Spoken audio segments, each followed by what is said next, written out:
Le premier envol. La jeune mouette restait sur son rocher, effrayée de prendre son vol. Elle fit quelques pas jusqu'au bord de la corniche et battit des ailes. Mais la mer était trop basse et la mouette était persuadée que ses petites ailes brunes ne supporteraient pas son poids. Elle recula tristement et alla se réfugier dans le nid où elle était née.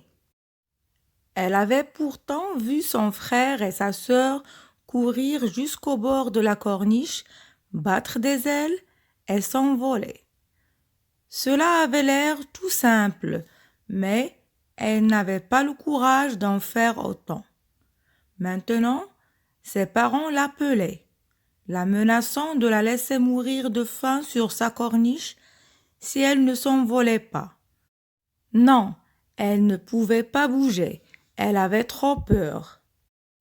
Restée seule tout le jour, la mouette vit voler ses parents, encadrant son frère et sa sœur. Il leur montrait comment s'élever dans le ciel, tomber en piqué, frôler les vagues et plonger pour pêcher. Elle vit son frère attraper son premier hareng et l'avaler, tandis que ses parents gloussaient d'orgueil. Mais il ne lui apportait toujours rien à manger. Le soleil se couchait maintenant. Le matin, la jeune mouette avait pu trouver un morceau de poisson séché, mais il n'y avait rien d'autre à manger. Elle fouilla l'herbe et les algues du nid familial. Elle prit même dans son bec des débris de coquilles d'œufs, les œufs dont elle venait, ainsi que son frère et sa sœur. Sa famille se reposait sur la falaise en face. Son père lissait les plumes blanches de son dos. Sa mère était perchée sur une saillie de rocher, montrant son jabot blanc. Elle arracha un morceau du poisson qui gisait devant elle, puis frotta les deux côtés de son bec contre la roche noire. La vue de la nourriture rendit la mouette folle de faim. Elle aimait tant déchiqueter ainsi le poisson, puis gratter son bec d'un côté et de l'autre pour l'aiguiser. Cria-t-elle, suppliant sa mère de lui apporter à manger.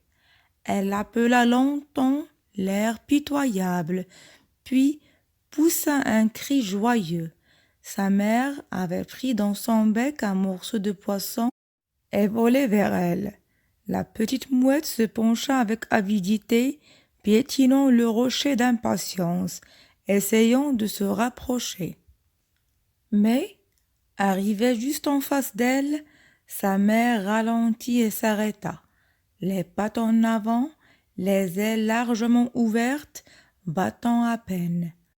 Pourquoi ne venait-elle pas plus près? Pourquoi ne lui donnait-elle pas le poisson? La jeune mouette fit un mouvement en avant pour saisir la nourriture.